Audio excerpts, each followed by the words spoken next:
Hello again, and welcome to Charting the Higher Octave with me, BJ Nocturna. And today I have back on the show the one and only Chris Connelly, Hello. Scotland's one of Scotland's exceptional musician, and we're here to talk about your other project, the Fini-Tribe. You just released what do you call it? The Sheer Action of Fini-Tribe is Yeah, a record as a going retrospective. anthology. Mm-hmm. Yeah. And this is your third time to be on the show. We talked about your side projects, your individual projects before. And I was just telling you how I admire that you bring back the culture. You kind of teach me too about your culture and your history. And then I'm learning all about the streets of Edinburgh. Yeah. I need to go there, in fact, It's one of the places I need to go to one of these days. But yeah, so this album, it was released in October of last year, and like I mentioned, I wanted to do this a long time ago if I could, but I'm so glad we're doing it now. And David couldn't join us; he's stuck in the countryside somewhere. Yeah, he's not in Edinburgh right now. He's stuck in the south of Scotland somewhere. Yeah, but that's okay. Okay, well, anyway, I'm really excited for this. It's anybody who's listening right now, if you're a big fan of industrial music, Pini Tribe or Ministry or anything Chris Connelly, you have to get this album because it has everything in here, like great stuff. You can't even find anymore. So, and I have to show off this. I'm sorry, I got to do this one more time. So these are records, I had. One of them is for Phoenix Records. These are all wax tracks and these are collectibles, and you can't find these anymore. Like I know you can't because I looked, I searched, but that's why this is something, and this is available in vinyl too, right? Besides Yes, CD. it Yeah. is. It's a three CD compilation, and we condensed it into a one LP version, which is like a best of. Mhm. But yeah, it's available in vinyl and CD. Yeah, and if you're a DJ, this is a great thing to mix because there's remixes in here. So Yeah. and you want to play that on the dance floor because we got to keep history alive. I mean, we always say that the music that really took off in the early days when it was raw, it was different, it was unique, and there's nothing like it. So I highly recommend getting this album. So I know in the very beginning, I just want to go back in time for people who may not know too much about the band. In the very beginning, you started in 1980 with the band, and it was a three-piece, right? No drums. Yeah, it was myself and John and Philip, and maybe prior to that it was myself and Andy and Philip. Myself and Andy we'd been friends since 1970. That's when since Wow. we were five. So between 1970 and 1980, any kind of musical endeavor, mostly we would be with each other. Andy's older brother was a very keen musician and was the first person that we both knew who was in a band. And my brother too was in a band as well. But yeah, the first incarnation was a three-piece, and that was around 1980. And we were based in, our bedrooms, basically. We still lived with our parents and what have you. So we just moved from bedroom to bedroom, depending on which parent could tolerate the noise for long enough. Yeah. And so there was no drums. So how did you guys keep up with it with some form of rhythm back then? I mean, At first, I would make tape loops. I had a reel-to-reel tape recorder that had belonged to my father, and when I started experimenting with that, which was probably about 1978, 1979, before the band, I was recording on it and just playing around with the tape, and I very quickly discovered that a tape loop was exactly what it was. It was a loop of tape. So I just got some tape and made a loop, sticky tape and made a loop using a razor blade. And there, no matter what you'd recorded on the tape, even if it was a voice, it became a rhythm because it just repeated itself. Oh yeah, yeah. First rhythms we had were generally of me bashing things, and I just cut it into a loop.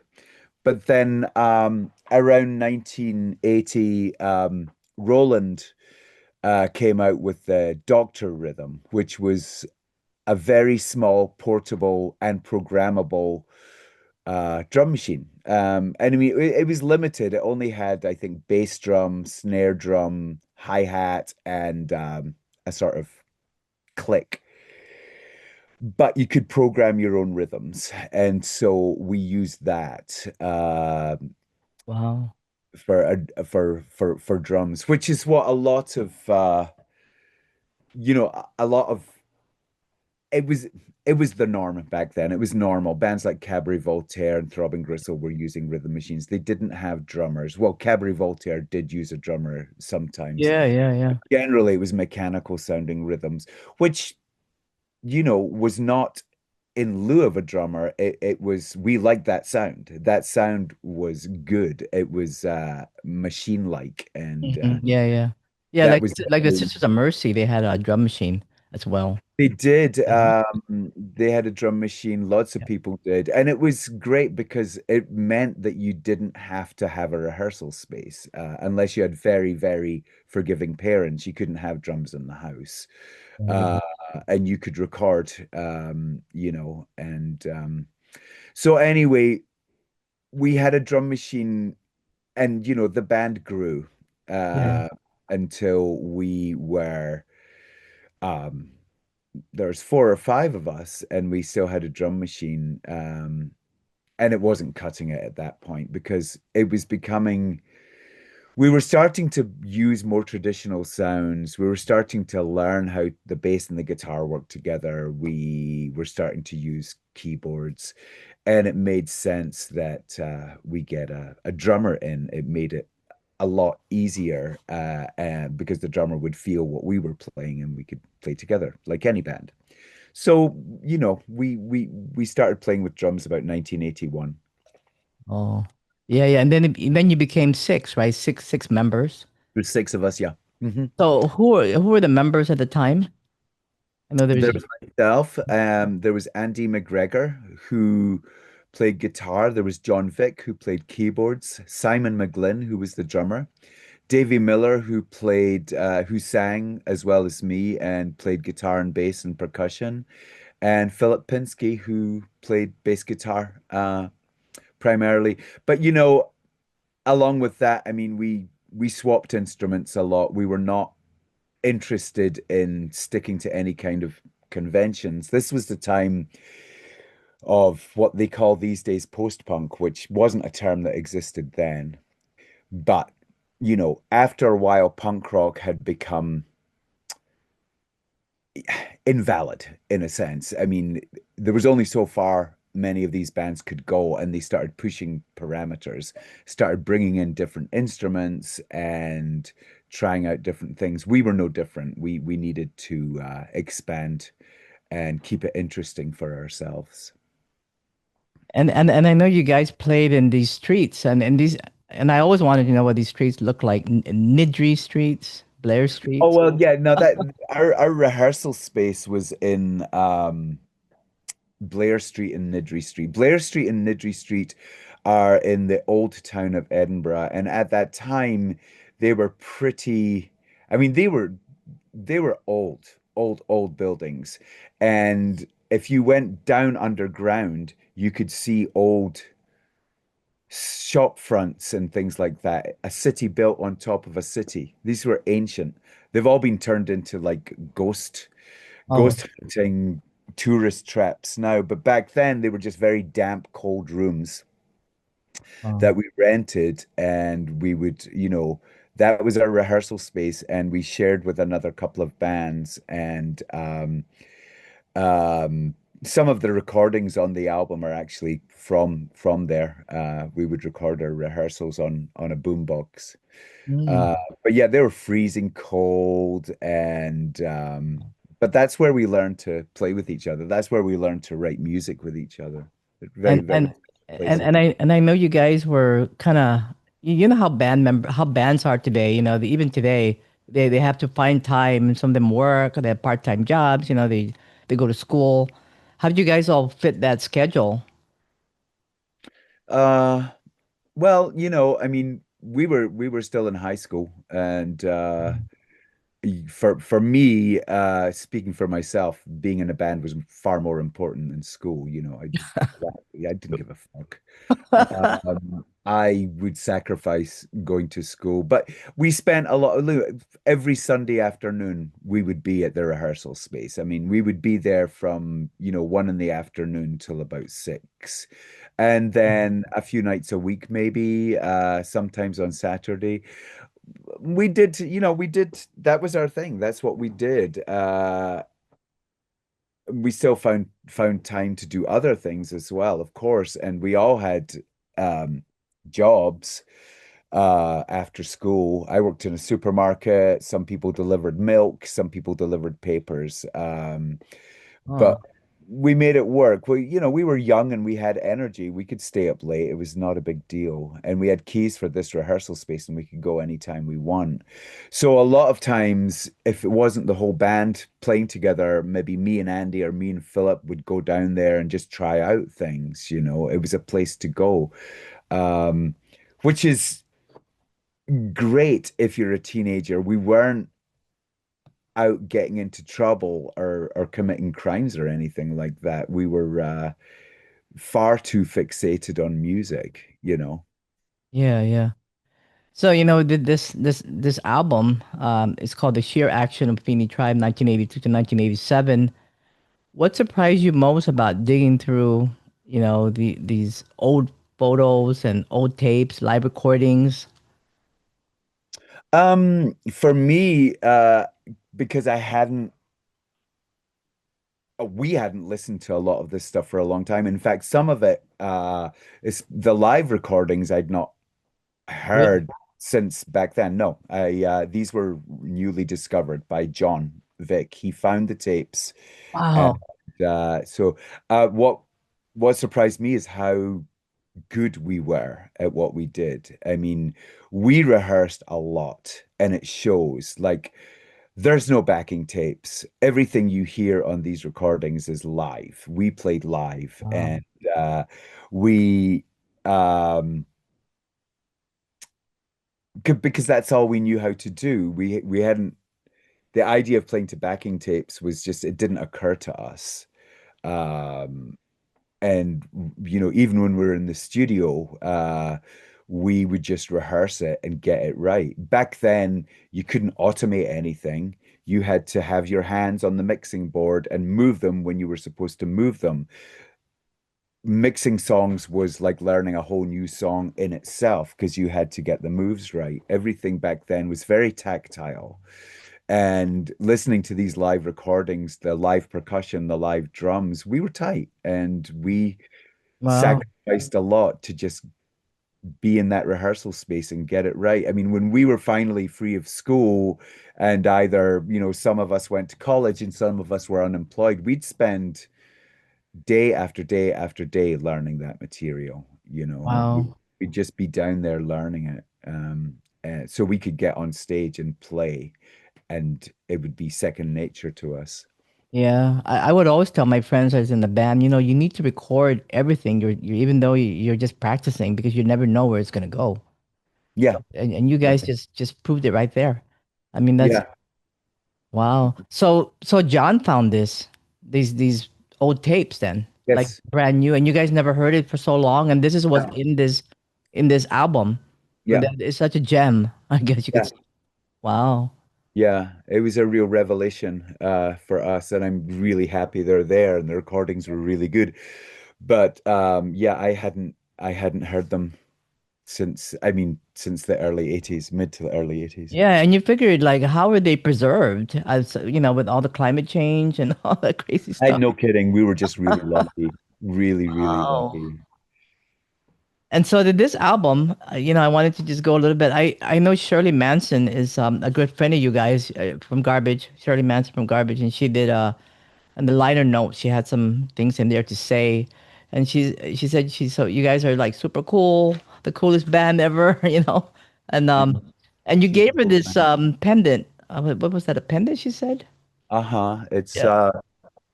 you see, it's a pendant of this tattoo, which is the Fini-Tribe symbol. Oh wow. So who designed that symbol? Andy did. Oh, Andy did. Andy does all of our, for the most part, Andy did most all of our graphic design. He designed the cover for the new album as well, which is kind of a collage of different things we all designed. Art was a very big part of the band. All of us did our own art. We painted and you're collaged. artist. Yeah, I wouldn't call us artists. We just that was what we did. I Mm-hmm. mean, this is a time before the sort of digital distractions of now. Mm-hmm. So walking around town with a shoulder bag that had a novel and a pad of paper and pencils or a paint box even was the norm for us. That's what we did.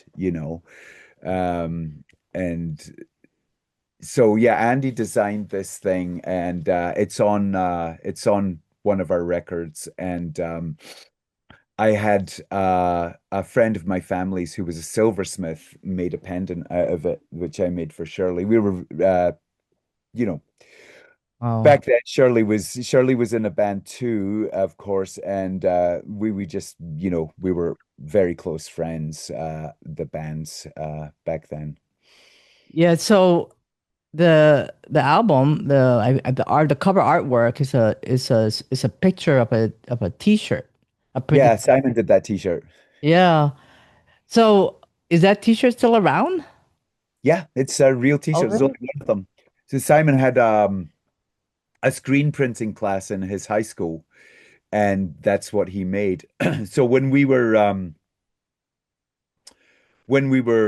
collecting material for this compilation, when we're collecting tapes and things like that and photographs, um, I think Simon found it in his attic. He found this Oh, shirt folded up, and Andy thought it would be the perfect cover, and we agreed with him. I mean, it represents the band so well.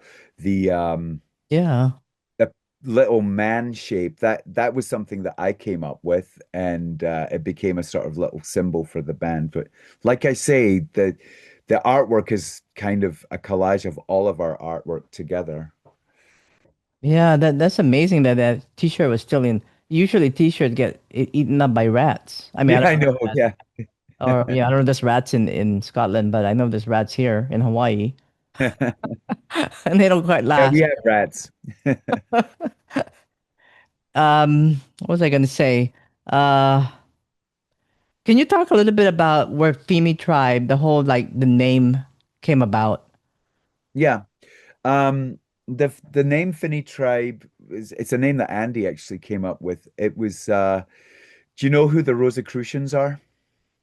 Rosicrucians, it's a kind of a sect, a religious sect, a Celtic religious sect. I don't know too much about them, but uh, the Rosicrucians, I think maybe in the 18th century, decided that the word fish was too derogatory a name for fish. So they called the fish the Finny tribe. And so that's where our name came from. Wow. So so in the early days, right? You guys had how do you think the band's sound evolved through the years to becoming more industrial and electronic bass? Uh, well, as I said, we got a drummer, we got Simon in, and basically we evolved in a very natural way, but it was very fast. Yeah. As many bands did, you don't want to let any grass grow under your feet. You have to keep moving forward with music. We were never interested in pursuing any kind of like, chart success or anything like that a lot of young bands want. We were just experimenting. A lot of the bands that we admired, like Wire. and bands like A Certain Ratio, especially A Certain Ratio, they Hmm. went in a more dance direction. Wire started to use a little more, not necessarily technology, but as well as bass drums, guitars, they started using machinery and noises and things like that. We just started using other sounds. But what was crucial was that when sampling started happening in records, okay, when things like the emulator and the Fairlight started to be used in pop records, you know, we all wanted one because this was like a it opened up so many possibilities having a sampler. I don't know if it's easy for younger people to understand what life before sampling was like. But necessity being the mother of invention, you would use magnetic tape or whatever it is to get the sound you wanted. Sampling made it very easy and opened up a whole new dimension of sound, but nobody could afford a sampler. Oh. They were incredibly expensive. Like people like Paul McCartney could afford samplers. Peter Gabriel, they Mm. um but then this company called Ensoniq came up with an affordable sampler called the Mirage, and we got one. And that was when our sound began to change. And we were listening to, at the time, bands like Einstürzende Neubauten and Test Hmm. Department were starting to become popular. We already liked Cabaret Voltaire, but there was a new dimension being added to the palette, if you like, to sound. And we not only were moving in a more noisy direction, but we were highly influenced by dance as well. So bands like A Certain Ratio, but also like, we used to go out clubbing. And so we'd hear things like, we'd hear James Brown, we'd hear The Last Poets, we'd hear American funk. And that was highly influential and highly danceable. That that's not just us talking. I mean, that's not just the Fini-Tribe. This was Britain in the sort of mid 80s. Like American dance music was super popular.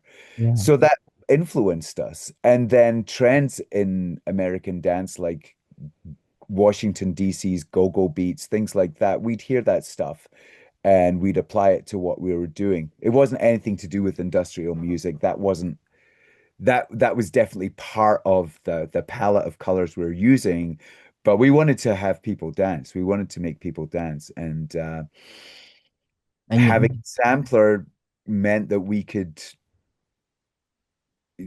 create these things like the I Want More single, and Mhm. we just, as the technology developed, it opened up our horizons a lot more. So you said that the sampler was affordable. Like like how much were they back then? I can't remember. I mean, probably a couple of £100 or something like that back then. I'm not sure. It was a lot, Oh. but it wasn't the sort of tens of thousands of pounds that a Fairlight would have been. Oh, so it would have been Um, more. So the expensive one that Paul McCartney you mentioned would be like in the thousands.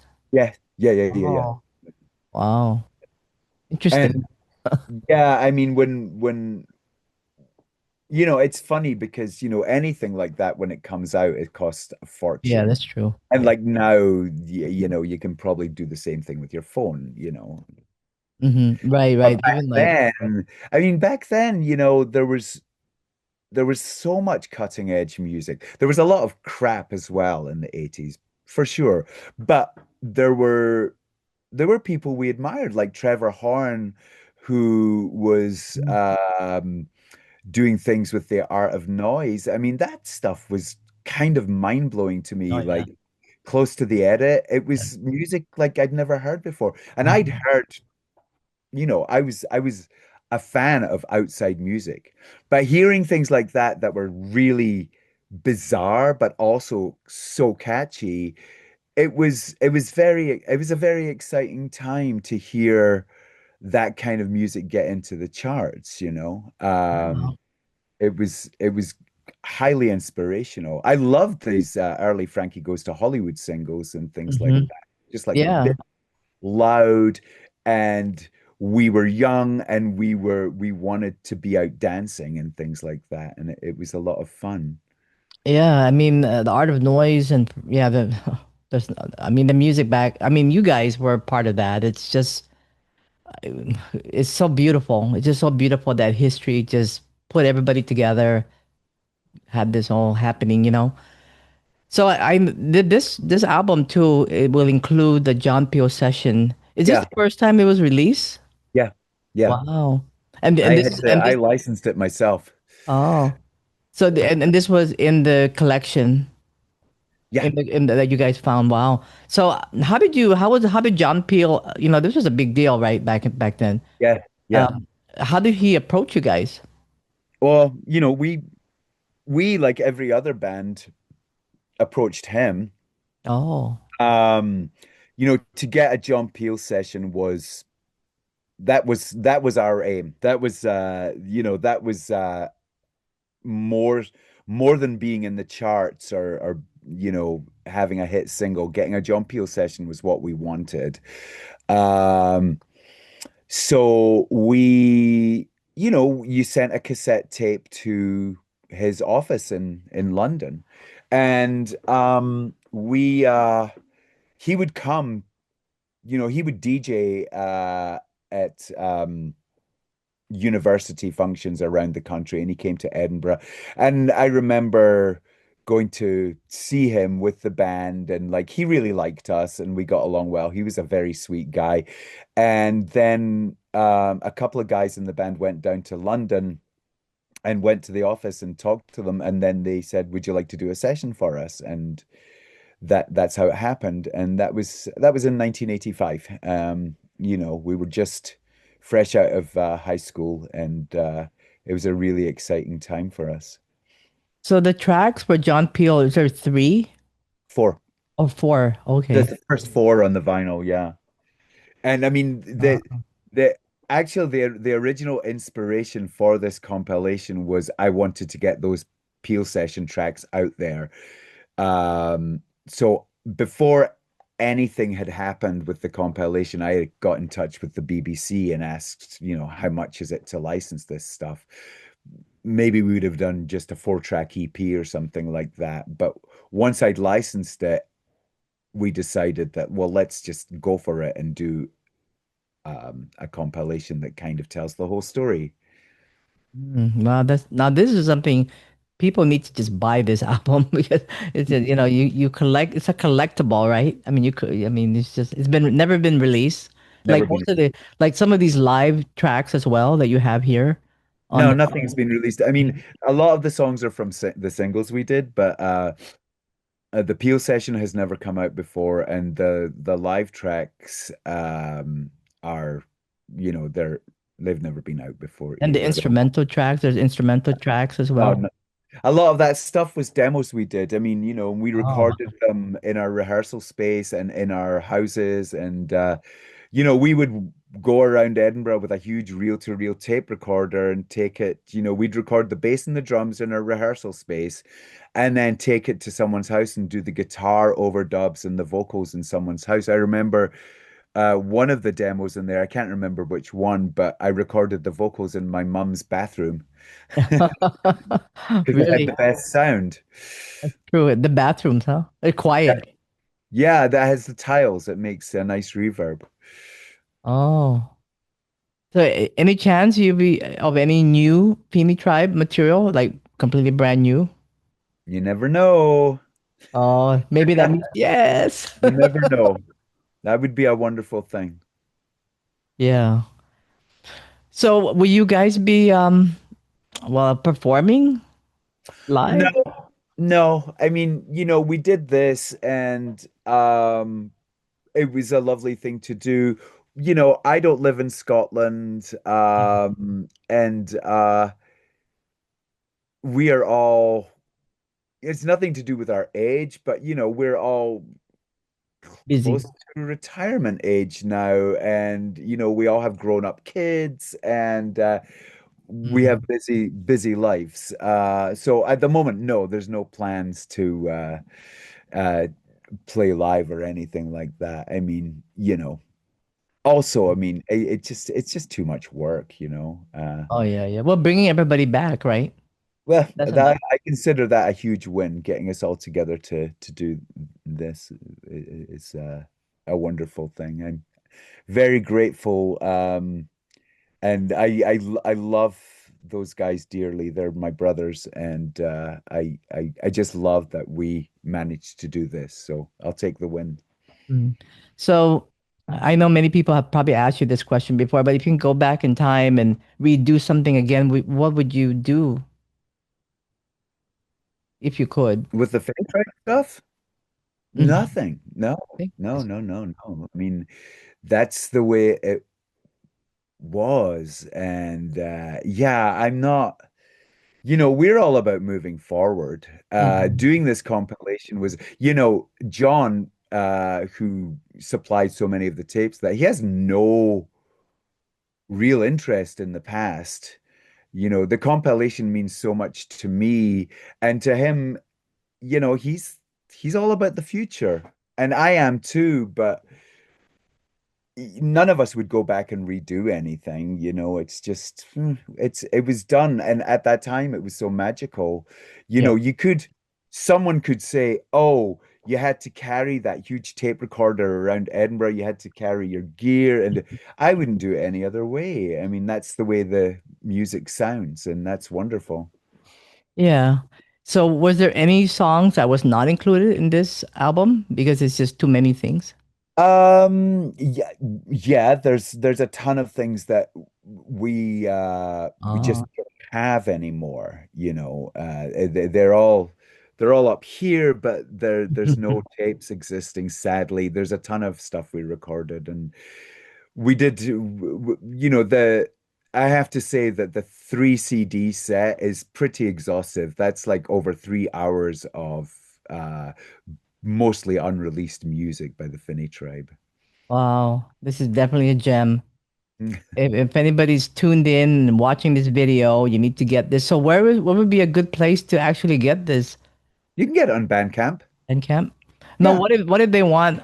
Can they also buy they want, rather than you getting the digital copy? Oh no, yeah, you can buy the Is LP, the Bandcamp? CD, Okay, okay. whatever. It's all still available. And of course, I'll put the link to the website, Facebook, Bandcamp page, Instagram, and there's amazing photos in here too. Oh yeah. And the Good. photos, maybe you can talk just briefly about. There's one that is iconic. You guys are wearing black with a tie. You're wearing a tie. You look like you know. You know which one that is.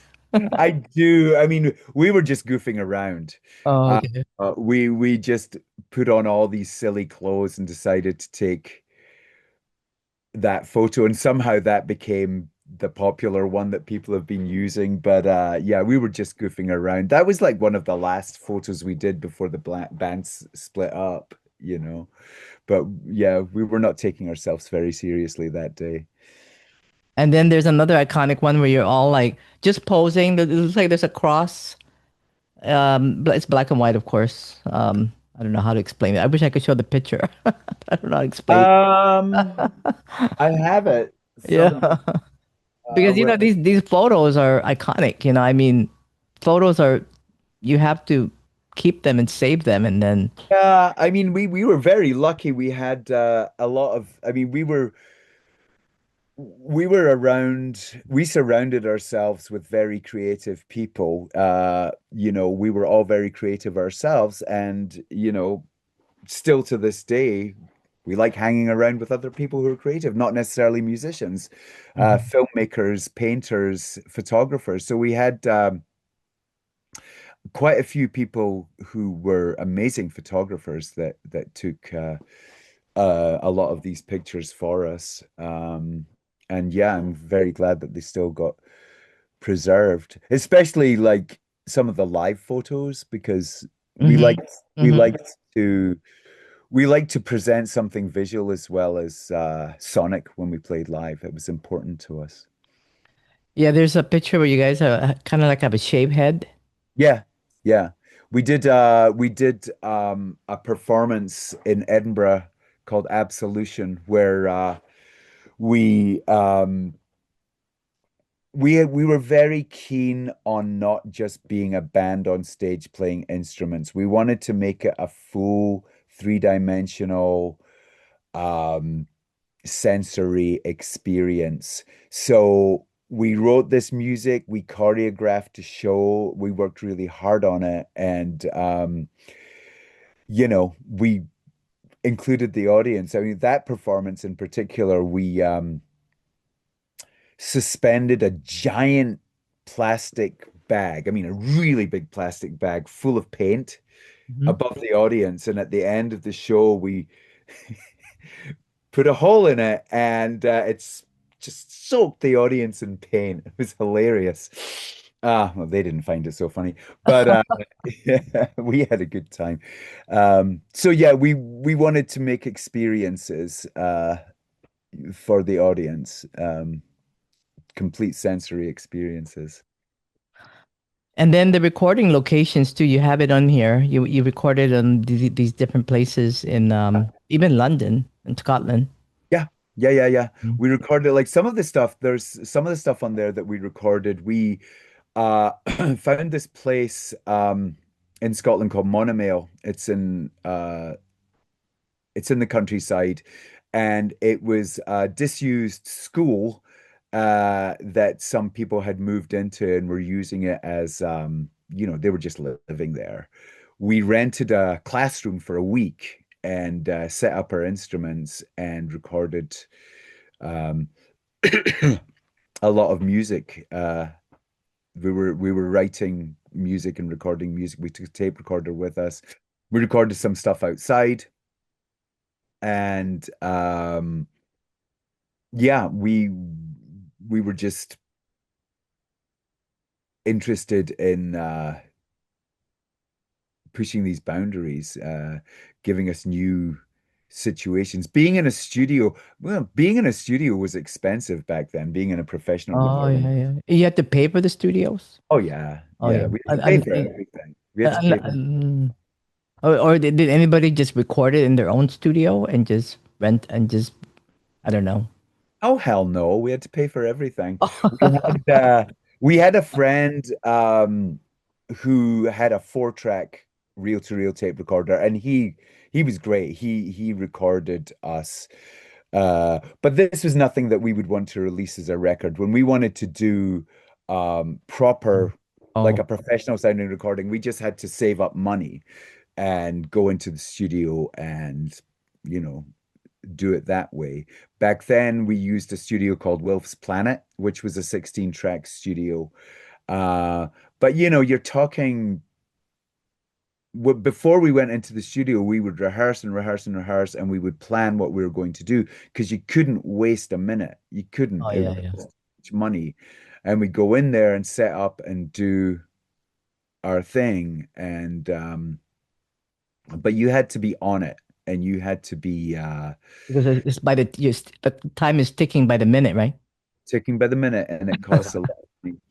And we had quite a few successful. I mean, we recorded our first single in this really great studio called Pier House, which was beside the sea in Edinburgh. And we actually worked with a producer called John McVeigh, and that helped a lot because we were going in. We were all very nervous. We had to make it good. So having a producer there, basically someone who said, "Okay, do this." And then once we've done this, we're going to move on to that just to manage our time for us. There were six of us, and we were six young guys, with a lot of energy. Yeah. And you guys were all like connected. I mean, obviously, right? That's a lot of group. Sometimes somebody like, doesn't work out or something, but you Yeah, guys we were are very tight. We were very very tight. close. We did a lot of things together, that Mhm. weren't band things, even if it was just going for a walk, we'd do it together. Yeah.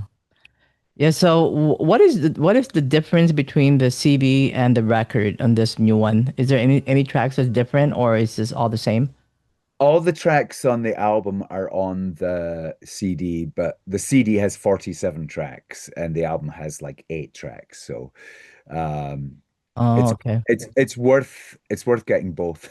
Yeah, I know. I was going to say, well, if you really want the pictures and these special releases that was never been released before and the John Peel session, right? Yeah. It would be on the CD. Well, the Peel session is on the album as well. Nothing on the vinyl is not on the CD, but I think they're both worth owning. Oh Just yeah, need of course. Yeah, you have to get both. Yeah, for yeah, sure. Yeah, so that means I would have to get the vinyl as well. yeah. Well, I'm so excited for this. Now, what Thank about your independent, your other projects? Anything going on with you that you want to talk Uh, about? I've got a lot going on. I have been busy in my studio where I'm sitting right now, working with some old synthesizers and some reel-to-reel tape recorders, building some new sounds. It's more like very old school industrial, like Oh, early Throbbing Gristle, Cabaret oh, Voltaire, like 1978, 1979. Uh, Not to sound like that, but that's where I started, and I kind of went back there.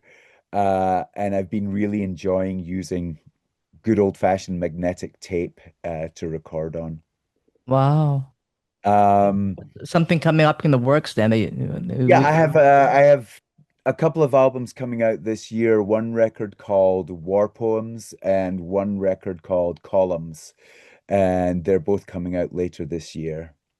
Okay. I guess we'll do another interview with you pretty soon then. Yay! Yeah. Well, I'm congratulations on this. I think it's wonderful you're doing this and bringing it back. And anybody listening, get this. No, don't say no, because after that it will be gone, It right? will be gone. Yeah. Yeah. I mean, you never. It's like a concert. Well, when you miss a concert, forget it. You Yeah. know, time Not went gonna by. Yeah, you have to happen get it right. You can, and it's definitely a gem. Thank you. Yeah, and it's always a pleasure to have you. Anything else? Anything else? No, I I mean, I, think I know there's so many things to talk about. yeah. But I'll put a link to the page and all the links to the band. And exciting news. And thank you for keeping it going. Thank you for releasing this. And is a great album to play in the dance floor if you're a DJ. Let's keep the music of Yeah. any tribe going. And Chris Thank you so Connelly. much. It's lovely Thank talking you. to you. I always enjoy your side projects as well. I think you're such a talented guy. You bring back history, especially for me who's never been to Scotland, and the history of all that, and just the clubs that you taught, and the bars that were there once back in Yeah. the day. And if Yeah. anybody is interested in the interview I did with Chris, it's on my YouTube channel. His projects and collaborations and music, beautiful stuff. Thank Thank you you. very much. Take care. And of course, big shout out to Shameless Promotion PR for the Yes. amazing. Thank you, Shauna. Yeah, she's so cool. All right. Bye Okay. bye. Okay. Thank you. Thank you, Chris.